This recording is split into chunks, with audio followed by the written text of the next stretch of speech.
हाँ तो बच्चों एग्जाम्पल 1.2 देखिए।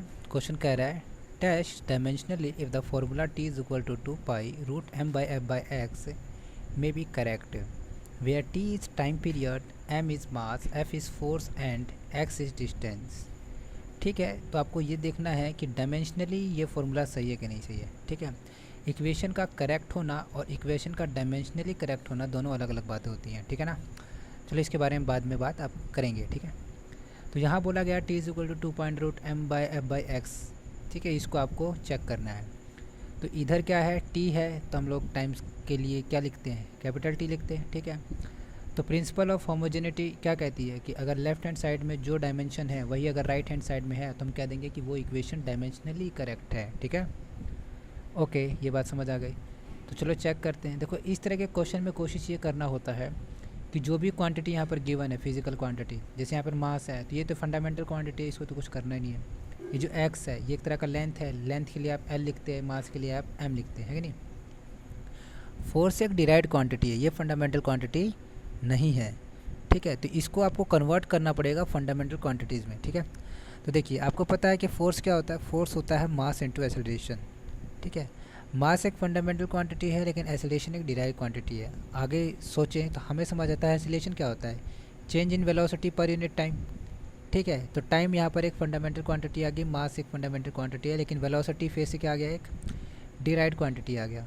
ठीक है, अगर इस वेलोसिटी को हटाने की कोशिश करें तो हमें समझ आता है वेलोसिटी क्या होता है, डिस्प्लेसमेंट पर यूनिट टाइम, है कि नहीं, change in displacement per unit time.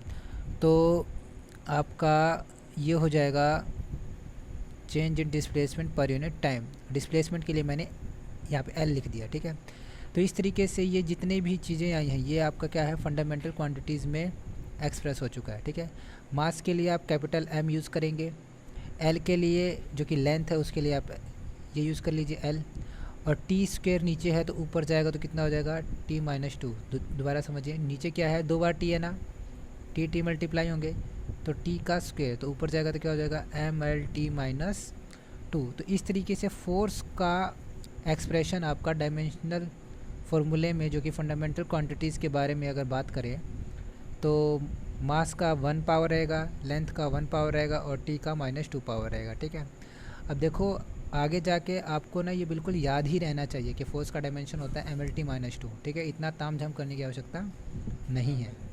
ठीक है, तो बस आपको क्या करना है, मास के लिए आप कैपिटल एम रखेंगे, इसके लिए आपने अभी निकाला ही है क्या, MLT-2, और एक्स तो है ही क्या, लेंथ। ठीक है, तो वही चीज़ आपने यहाँ पर रख दिया है और इसको सॉल्व किया है। ठीक है, सॉल्व करोगे तो आपको समझ आएगा, लेंथ से लेंथ कट जाएगा। ठीक है, ये मास से मास चला जाएगा। ठीक है, ये वाला एक्सप्रेशन आपको समझ आ रहा है। इसके बाद आप इस तरीके से लिख सकते हैं, देन इसको आप काट के टी लिख सकते हैं। तो हमें ये समझ आ गया कि जो इस पूरे एक्सप्रेशन का डायमेंशन है वो क्या है, कैपिटल टी, और लेफ़्ट हैंड साइड में भी कैपिटल टी ही है कि नहीं। अच्छा, मैंने क्या बोला था स्टार्टिंग में हम लोगों ने ये बात किया था कि इक्वेशन जो है करेक्ट होना और डायमेंशनली करेक्ट होना इक्वेशन का दोनों अलग अलग बातें हैं, है ना। क्यों, देखिए हमने इसके बारे में कुछ नहीं किया ना, क्योंकि ये डायमेंशनलेस है। अगर यहाँ 3 होता तो भी ये कैपिटल टी आता, यहाँ 4 होता तो भी ये कैपिटल टी आता। तो डायमेंशन एनालिसिस से आप ये बता नहीं पाते हैं कि कोई इक्वेशन वाकई में सही है कि नहीं है कि नहीं। डायमेंशनल सही है ये पता हो जाएगा, ठीक है। हाँ, लेकिन अगर डायमेंशनली भी वो इक्वेशन गलत है तो पक्का वो इक्वेशन गलत है। ठीक है, दोबारा से, अगर डायमेंशनली ठीक है इक्वेशन तो हम ये कह नहीं सकते कि वो इक्वेशन सही है, लेकिन अगर डायमेंशनली गलत है तो वो पक्का इक्वेशन गलत है। ठीक है ना, तो ये बातें आपको दिमाग में रखनी है। चलिए, थैंक यू।